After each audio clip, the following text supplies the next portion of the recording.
Now I'm doing a short-term review of the new DT04, which I like a lot. A few things I don't like, but we'll get to that in a second. But overall, I really rate this. It's even though it's still using old parts. That's the only problem. It's still using the old DT04 gearbox and the wishbones. The wishbone's not such a problem, but the gearbox is a problem, because I found with these slightly larger wheels the motor runs pretty hot, and I don't know why. Well, I've seen somebody running 3S through that motor without it getting excessively bad.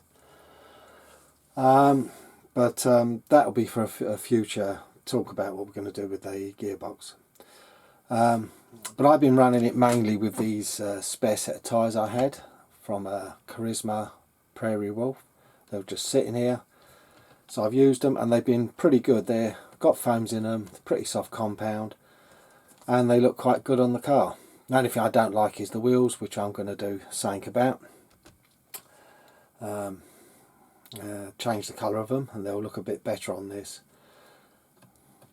But the thing is, I have tried it with the tyres. The rear pin spikes are not bad, but these front rib tyres, they've never been good, but Tamiya still seems to use them. You know, put something else on the front, you know, a bit better, which allows it to turn, because these do suffer from bad understeer. This, that and the other. That's one of the things I would like them to do, but they're not going to listen to me. These body panels are nice because if you want to access the electrics, it's a couple of screws to get into the main part.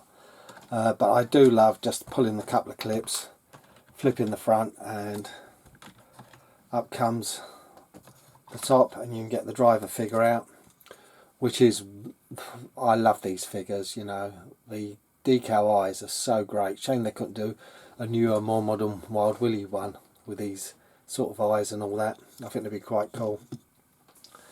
But like I said, I don't find the accessibility of the battery too bad at all. I have no troubles with it.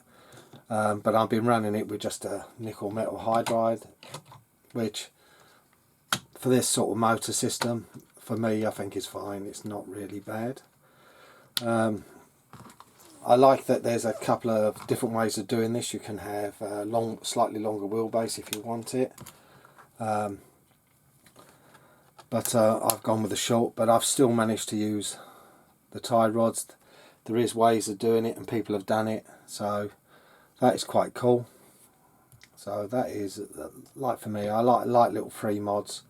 One of the biggest gripes is the springs.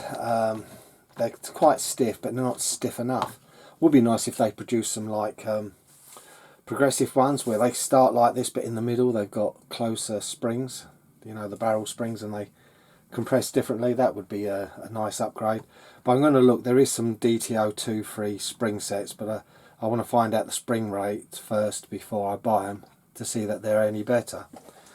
But what more can I say? I love the little car.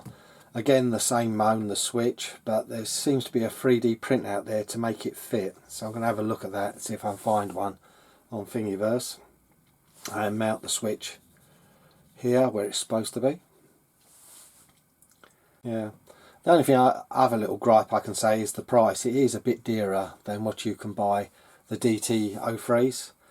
You can buy even the T cheaper than this, because this is about £149. With those you can pick up anything from about 119. But then with the way the design of it and the look of it body wise, there is a lot more body than just a piece of Nxgen. So though it's dearer, for me, I don't mind it too much. And the quirkiness of the battery and the driver, yep, we know I love it.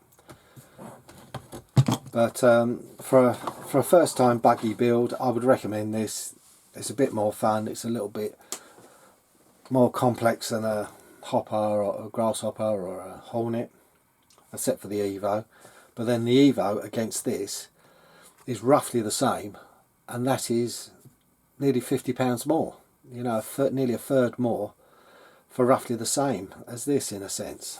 But this is, I would say, has got the better suspension design and all that, because it's more modern.